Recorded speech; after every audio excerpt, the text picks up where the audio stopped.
सीहोर वाले के भरोसे चलते हम तो बाबा के भरोसे चलते। तो जो है आधा बचा हुआ जो प्लाट है, आधी पची हुई जो जिंदगी है, जितनी बची, जिसकी हम तुमसे ये नहीं कहेंगे कि वापस पीछे आओ और आधी वापस दो, जो चली गई वो तो निकल गई। कोई 60 का है, कोई 75 का है, कोई 55 का है, कोई 40 का है, कोई 45। जितनी तुम्हारी जिंदगी आधी तुमने परिवार को, कुटुंब को, कबीले को, नातों को, रिश्तों को दे दी। अब आधी जो बची है उस पर हाई टेंशन लाइन चल रही है। तो जितने 50 के ऊपर वाले हैं, आपसे निवेदन है हाई टेंशन लाइन के नीचे चल रहे हो, इसलिए प्लाट पर मकान मत बनाना। अब ज़्यादा मोह आसक्ति माया मत रखना, अपना प्लाट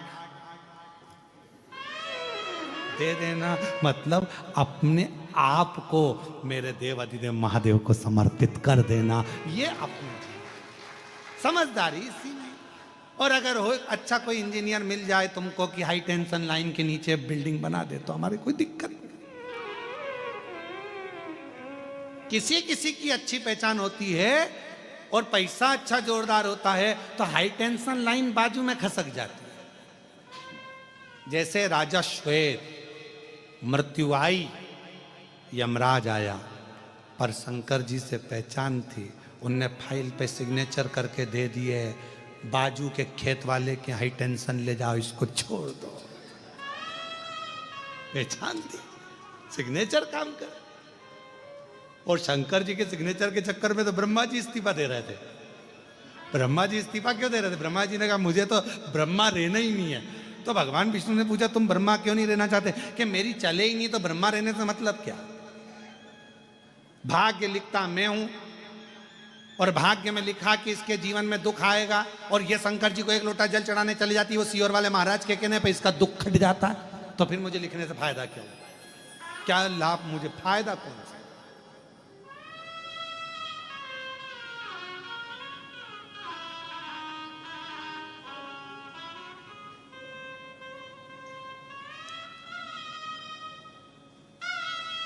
एक पत्र है, 3 दिन में आज आया, ठीक है, 3-4 दिन में आज मिला।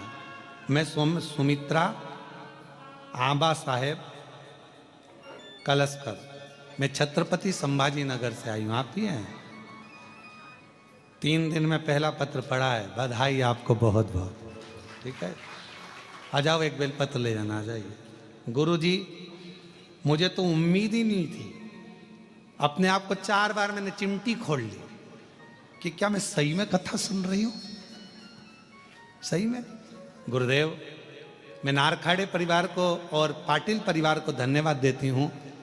हमने कृष्णेश्वर बाबा को जब सावन के महीने में कावड़ चढ़ाई तो हमने विनती करी, बाबा एक बार कृष्णेश्वर में कथा सुनने का मौका दो, पर उम्मीद नहीं थी क्या इतनी जल्दी मौका मिल जाएगा, और बाबा की कृपा से आज हमें कथा सुनने को मिल रही है। हम बाबा को धन्यवाद। एक दूसरा पत्र है, आप कैसे हो? I am fine. आप कैसे हो? मैं वर्षा रमेश अग्रवाल संभाजी नगर की रहने वाली हूं। कहीं बैठी हो तो हाथ हिला सकती हैं। आप ही हैं? श्री शिवाय नमस्तुभ्यम। कोई तो मिला हाल जानने वाला, कोई तो मिला। मेरी जीजी, आपके चरणों को प्रणाम। मेरी बहनों का प्रेम ऐसा ही बना रहे, और क्या चाहिए? यही आनंद है।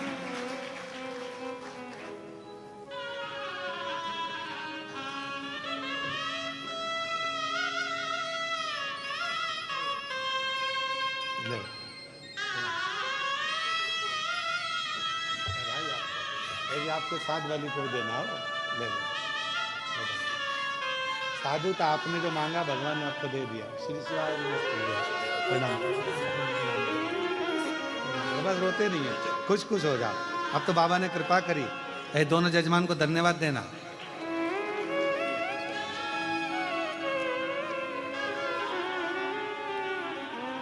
तो अगला पत्र अपन पढ़ रहे थे, उसमें मैं वर्षा रमेश अग्रवाल, ठीक है, संभाजी नगर की रहने वाली हूँ। जी जी, जहाँ भी बैठी हूँ बेलपत्र लेने के लिए पधारे, आ जाइए। गुरुजी, मेरे पति 3 साल से आपकी कथा सुन रहे हैं। हमेशा पंडाल में नहीं आ पाते, पर टीवी के सामने आसन लगाकर नित्य रूप से सुनते हैं। गुरुदेव, बाबा की कृपा से सब कुछ बढ़िया चल रहा था, लेकिन अचानक से 21 सितंबर 2024 को सुबह मेरे पति को ब्रेन स्ट्रोक पैलिसिस आया।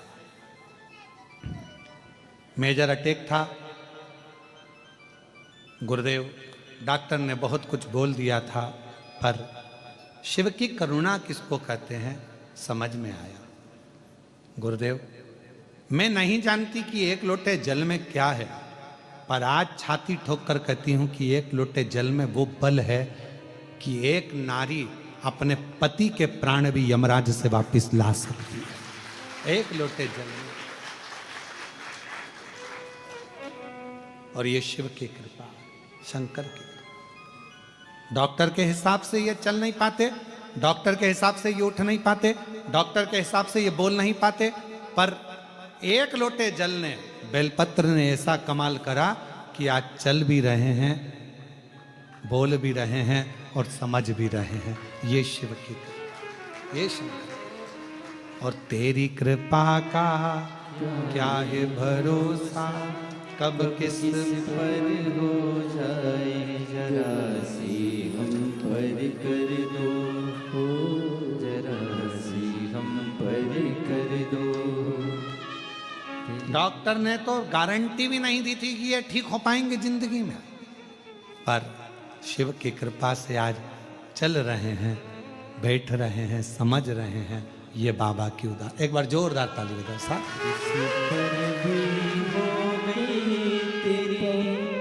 कृपा करुणा वो भव पार हुआ, भव पार हुआ। पापी हो चाहे जितना, उसका भी बाबा उद्धार हुआ, उद्धार हुआ। गिद्ध अजामिल गणिका जैसे तेरे मन को भाई, जरा सी हम पर कर दो, जरा सी हम पर कर दो। तेरी कृपा का क्या है भरोसा, कब किस पर हो जाए जरा सी हम पर कर दो, जरा सी हम पर कर दो। तेरी कृपा का क्या है भरोसा, अब किस पर हो जाए जरा सी हम पर कर दो, जरा सी हम पर कर दो। ये कृपा भगवान शिव की है।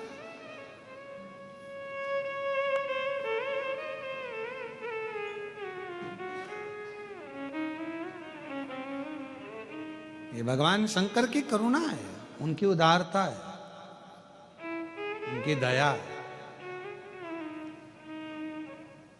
चल रही है हाई टेंशन लाइन ऊपर से। बिल्डिंग नहीं बन सकती, मकान नहीं बन सकता, तो प्लाट दे दो, बेच दो। अर्थात मालूम पड़ गया कि अब शरीर ठीक नहीं है, चल रहा है हाई टेंशन लाइन, मौत। छोड़ दो अब भगवान के चरण, छोड़ दो। और रोज प्रतिदिन भगवान को प्रणाम कर कर महादेव नमन चरणों में स्वीकार कीजिए, सबका किया है मेरा भी उद्धार कीजिए, उद्धार कीजिए। हे त्रिपुंडधारी, है त्रिशूलधारी, है त्रिपुंडधारी, है त्रिशूलधारी। चरणों में तेरे बाबा जी पावन है चारों धाम, तेरी देव करते वंदना पूजे सीताराम। चरणों में तेरे बाबा जी पावन है चारों धाम। तेरी देव करते वंदना पूजे सीताराम। हो जाए पूरी कामना हो जाए पूरी कामना। उपकार कीजिए सबका किया है मेरा भी उद्धार कीजिए उद्धार कीजिए। है त्रिपुंडधारी है त्रिशूलधारी। भगवान के प्रति समर्पण के भाव को प्रबल बनाओ, केवल कहने से नहीं भाई।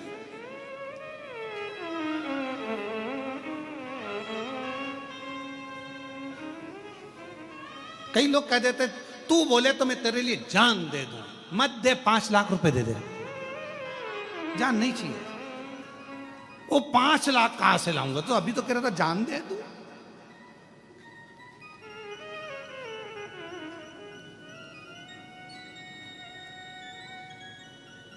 अरे भाई कहना सरल है, तू बोले तो मैं तेरे लिए जान दे दूं, तू बोले तो मेरे तेरे लिए प्राण दे दूं। नहीं चाहिए दादा, हमको ये सब चीज क्या करेंगे जान लेकर भी, है? प्रशासन पीछे पड़ जाएगा। क्या मतलब तुम्हारी जान लेने से, तो तुम तो एक काम करो, जो तुम्हारे पास में वो अच्छी वाली 4 व्हीलर गाड़ी है वो हमको दे, वो हमको दे दो। नहीं चाहिए, क्या करें। अरे नहीं चाहिए।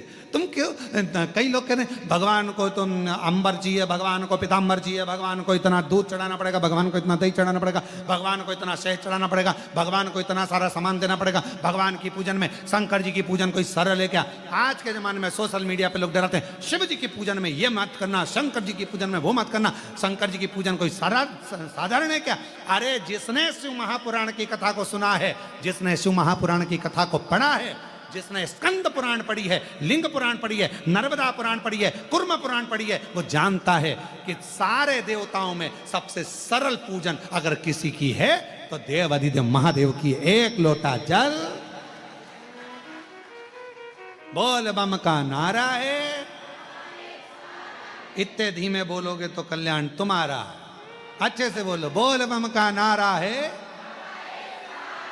कितनी जोरदार बोले, अच्छे बोले क्या।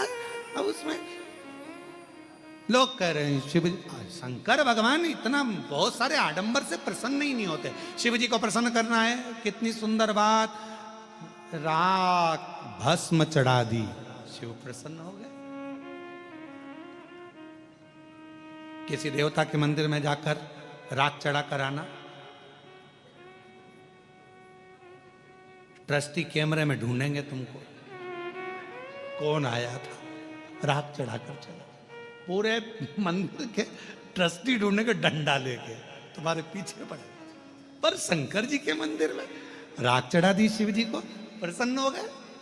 बेलपत्र चढ़ा दी, और बेलपत्र भी नहीं थी, इतने चतुर शिव जी की उठा के जल से धो के हर हर महादेव शंभो काशी विश्वनाथ गंगे, हर हर महादेव शंभो काशी विश्वनाथ गंगे।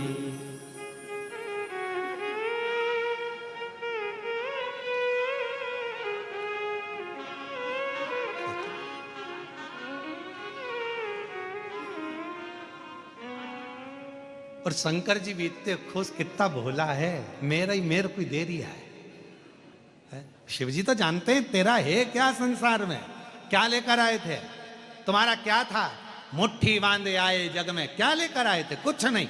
एक तन पर कपड़ा भी नहीं था, नग्न वेश था, कुछ भी तुम्हारा नहीं था। वो तो शंकर भगवान ने तुमको अच्छे घर में जन्म दे दिया, शिव जी ने अच्छे कुल में जन्म दे दिया, अच्छे महाराष्ट्र में जन्म दे दिया, और अच्छे कुल में जन्म दिया, बेरुल में जन्म दे दिया, और क्या चाहिए, अच्छा परिवार दे दिया, इतने अच्छे पत्नी पति बच्चे कुटुंब कबीला सब अच्छा दे दिया, और तो और सारा डिपार्टमेंट एक नंबर का दिया, दोनों नेत्र दिए, श्रवण शक्ति दी, हाथ दिए, पांव दिए, जीवान भी पूरी पूरी दी, दया कर कर तुम्हारे पर भेजा, करुणा कर कर, कान भी दो।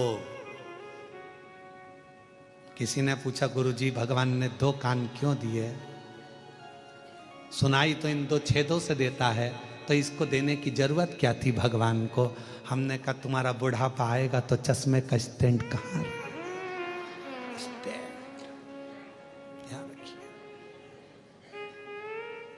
नहीं तो चश्मा रोज बांधना पड़ता, खोलना पड़ता, फिर बांधना पड़ता, फिर खोलना पड़ता, कितनी बड़ी आफत।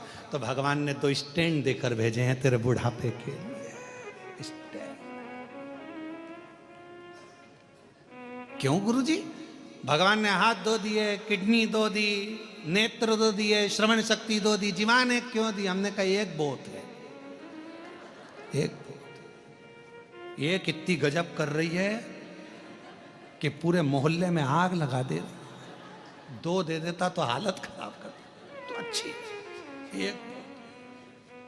और पूछो बेचारी सासुओं से, तुरंत कह देगी अच्छा है भगवान ने तो कोई एक जीवान दी बहू। और बहू से पूछो सास के लिए, अच्छा हुआ मम्मी तुम्हारी एक जीवान है, नहीं तुम दो चार होती तो तुम क्या करती? एक है, कृपा है। अब यहां शिव तत्व कह रहा है, भगवान शंकर की कथा कर रही है, भगवान कितना कृपा सागर, कितना दयालु, कितना करुणा सागर। और हम कह दें कि मैं शिव का, शिव मेरा कहने से कुछ नहीं होगा, उसको अपना बनाना पड़ेगा। दक्ष प्रजापति, राजा के दक्ष प्रजापति की एक बेटी थी। वैसे तो 60 कन्याओं का सुंदर सुंदर चरित्र वर्णन आता है, उसमें रति का, प्रसूति का, उसमें रति का, सती का, माता प्रसूति के गर्भ से जन्म बताया गया है, और बहुत सुंदर सुंदर भाव बताया गया, बहुत सुंदर।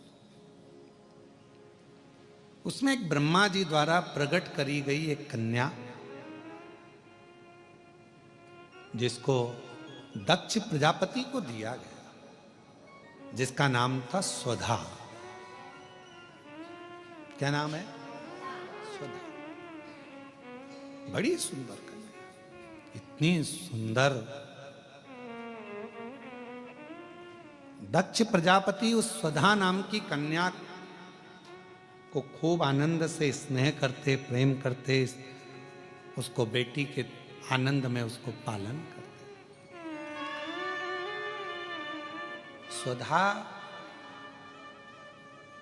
भगवान देवाधिदेव महादेव की साली भी लगती है, क्योंकि बड़ सास भी लगती है। क्यों?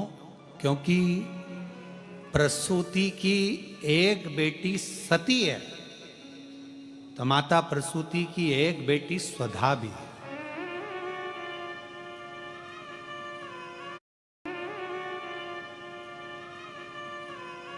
रति भी है, रोहिणी भी है, चंद्र को भी आई। ऐसी कई बेटियों का चरित्र दक्ष प्रजापति के यहाँ आता है। आप और हम शिव महापुराण में भगवान देवाधिदेव महादेव के इन पवित्र चरित्रों का स्मरण करते हैं। कई चरित्र। और स्वधा छोटी है, छोटी, पर स्वधा का नियम था। स्वधा का एक नियम था, किसी भी वृक्ष की छांव के नीचे बैठती थी और भगवान शंकर के मंत्र का स्मरण करती थी। नमः शिवाय, ओम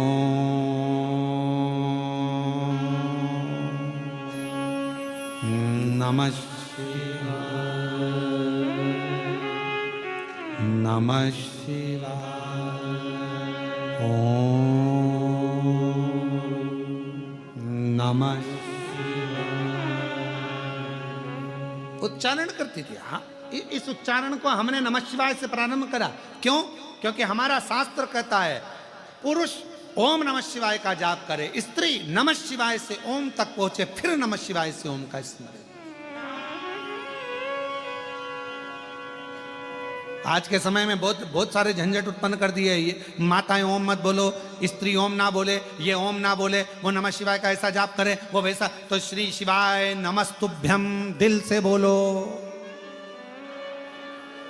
बिना भटके। कोई कहे ये बोलो, कोई कहे वो बोले, तो ध्यान रखो भटक रहे हो तो फिर श्री शिवाय नमस्तुभ्यम। अगर भटक रहे हो तो श्री शिवाय नमस्तुभ्यम पर रुक जाओ, फिर हमें कहीं नहीं भटकना। अब हमको ये सोचना नहीं कि ये बोलें कि नहीं बोलें। कोई ने कहा ओम बोलो, कोई ने कहा नहीं बोलो, कोई ने कहा ऐसा बोलो, कोई ने कहा वैसा बोलो। तो श्री शिवाय, श्री शिवाय नमस्तुभ्यम, श्री शिवाय नमस्तुभ्यम, श्री शिवाय नमस्तुभ्यं, श्री शिवाय नमस्तुभ्यं। क्यों भटके? तो नमः शिवाय ओम, नमः शिवाय, नमः शिवाय ओम, नमः शिवाय। सौदा का नियम था, वृक्ष की छांव में बैठती थी और उस वृक्ष की छांव में बैठकर शिव के मंत्र का, पंचाक्षर षडाक्षर मंत्र का स्मरण करती। क्यों? किस लिए? महाराज, हमारे शास्त्र वर्णन करते हैं किसी घर के अंदर बैठकर तप करा तो एक मंत्र का एक फल मिलता। समझना जरा बहुत अच्छे से, एक मंत्र का एक फल। किसी सरोवर के तट पर जाकर, नदी के तट पर जाकर मंत्र जपा तो एक मंत्र का 10 गुना फल। कितना? 10 गुना। और समझना, किसी तीर्थ में जाकर जपा तो एक मंत्र का 100 गुना फल। किसी ज्योतिर्लिंग में जाकर जपा तो एक मंत्र का 1000 गुना फल। और क्या कहा? बट वृक्ष, पीपल वृक्ष, बेलपत्र वृक्ष, आंवला वृक्ष, शमी वृक्ष,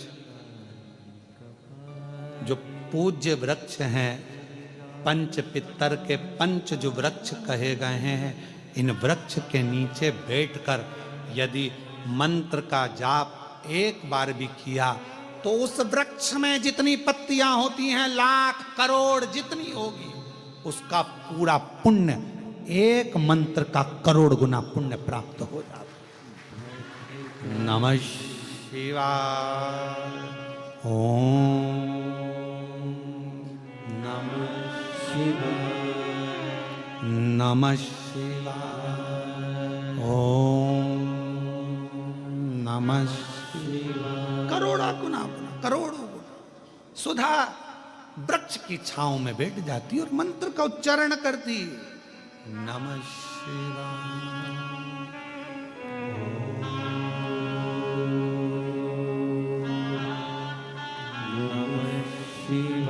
बैठी है, स्वधा जप कर रही है, मंत्र उच्चारण कर रही है।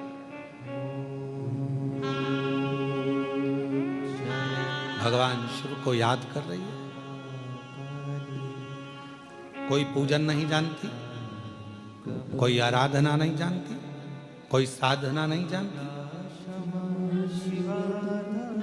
और कोई साधना नहीं, कोई उपाय नहीं, कोई उपासना का तरीका नहीं, बस मंत्र का स्मरण। नमः शिवाय ओम, नमः शिवाय।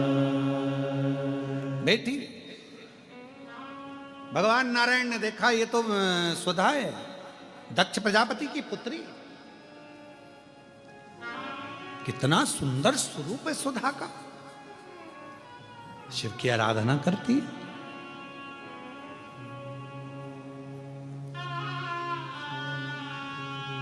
दक्ष प्रजापति की जितनी बेटियां थी सबको, सबके पुण्य को देखा गया।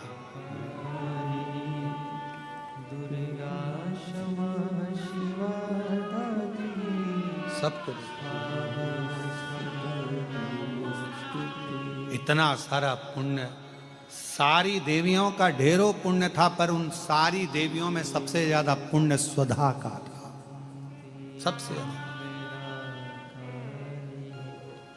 सबसे ज्यादा पुण्य सुधा का। सबसे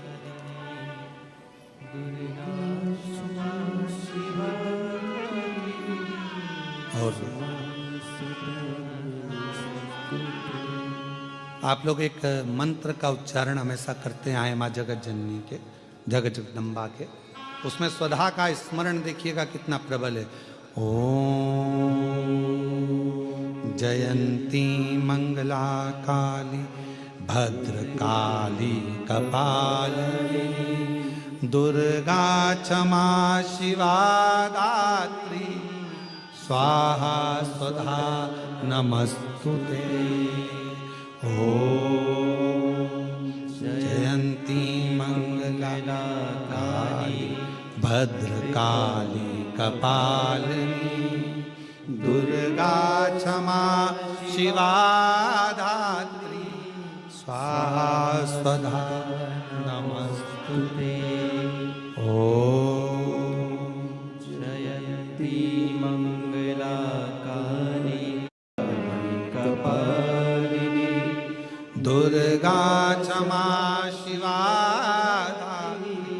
स्वाहा स्वधा नमस्तुते। शिव महापुराण की कथा कर रही है। स्वधा इतना तप कर ली, इतना तप, क्योंकि एक तप उसका प्रबल था कि वृक्ष की छांव में बैठकर भगवान के मंत्र का उच्चारण करना। भगवान के मंत्र का उच्चारण,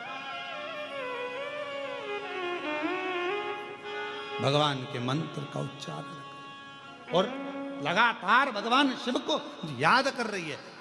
तो फिर निवेदन करूं, घर में बैठकर जपा एक मंत्र एक फल, मंदिर देवालय शिवालय नदी तीर्थ में 1000 फल मिल जाएंगे, तीर्थ में 1000 मिल जाएंगे, पर किसी पंच वृक्ष बट आंवला बेलपत्र पीपल शमी, इन वो वृक्ष हैं जिन वृक्ष की छांव में बैठकर यदि एक बार भी आपने मुख से शंकर का नाम लिया है, श्री शिवाय नमस्तुभ्यम कहा है, नमः शिवाय कहा है, ओम नमः शिवाय कहा है, तो उसका फल हजारों हजारों गुना प्राप्त हो जाएगा। इसलिए क्या कहा गया, जब हम तुलसा जी की परिक्रमा करते हैं, माँ तुलसा को जल अर्पित करते हैं, तुलसी के क्यारे की परिक्रमा करते हैं, उस समय पर आपके मुख से यदि एक मंत्र निकला है तो तुलसी के क्यारे में जितनी मंजरी होती है, तुलसी के क्यारे में जितनी पत्तियां होती हैं, तुलसी के क्यारे में जितनी मिट्टी होती है, तुलसी के क्यारे में जितने जीव होते हैं, सबके पुण्य फल हमारे खाते में चले जाते हैं, उतना फल प्राप्त हो जाता है एक तुलसा के पौधे की परिक्रमा करते समय मंत्र जप से। ओम जयंती मंगला भद्रकाली कपालिनी दुर्गा क्षमा शिवा स्वाहा स्वधा नमस्तुते।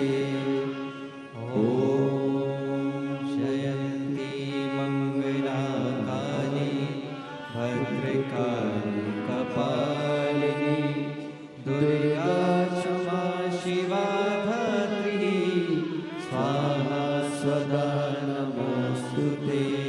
भगवान शिव की उच्चारण कर रही है वृक्ष के नीचे। इसलिए हमारे सनातन धर्म में प्रत्येक सनातनियों के घर में, प्रत्येक हिंदू बहन भाई के घर में और प्रत्येक व्यक्ति के घर में जितने सनातनी हैं, सबके घर के दरवाजे पर आंगन में तुलसी का क्यारा होना चाहिए। वो सनातन धर्म की एक प्रखरता है, वो सनातन धर्म की एकजुटता है। एक तुलसी का क्यारा मेरे हनुमान जी ने देखा था विभीषण के दरवाजे।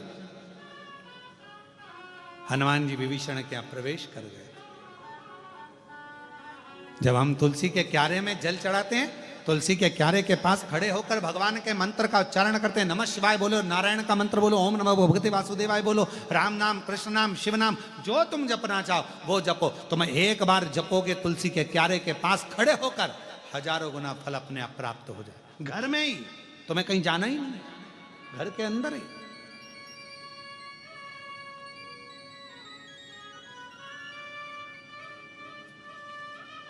और कितना प्रबल है।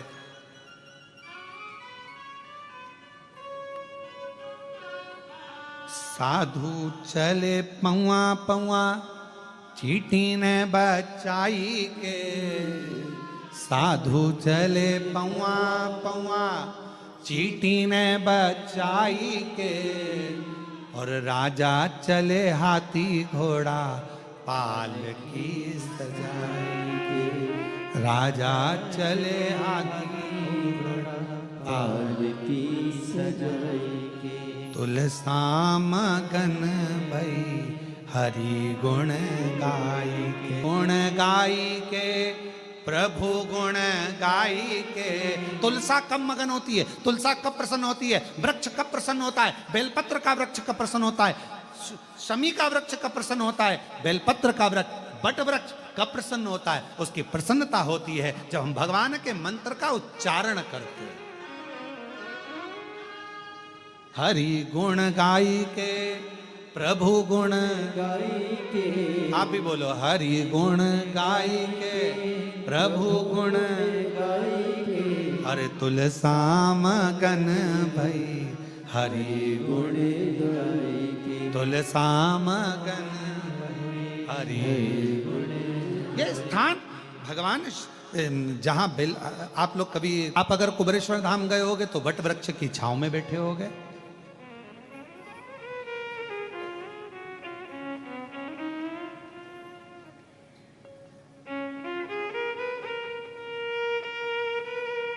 कम से कम 400 साल से 500 साल के बीच में, 300-400 साल 500 साल पुराना बट वृक्ष। कभी आप लोग गए हो कुबेरेश्वर धाम तो वहाँ लोग बैठ कर अभी तो वहाँ का मार्ग इसलिए बंद रखा है क्योंकि वहाँ काम चल रहा, तो वहाँ अभी जाने नहीं देते, रास्ता बंद रहता है। नहीं तो मंदिर प्रांगण के पीछे ही, जहाँ